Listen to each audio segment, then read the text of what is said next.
também a presença do nosso Cláudio Falcão, que é o coronel lá da base aérea. Nós tínhamos muito mais intimidade na base aérea e vocês têm que restabelecer isso de novo. E também agradecer a presença do Juarez Leal, nosso comandante da base aérea, serve também essa mensagem. Aliás, tem uma história muito interessante.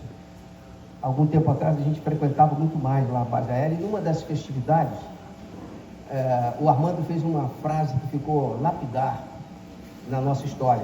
Ele dizia o seguinte: a gente jamais vai voar as máquinas que vocês voam, F-5, essas aeronaves que vocês voam. Mas o futuro de vocês é voar o que a gente voa aqui. Então, guardem isso para vocês, porque todos os comandantes de lá vieram voar aqui depois.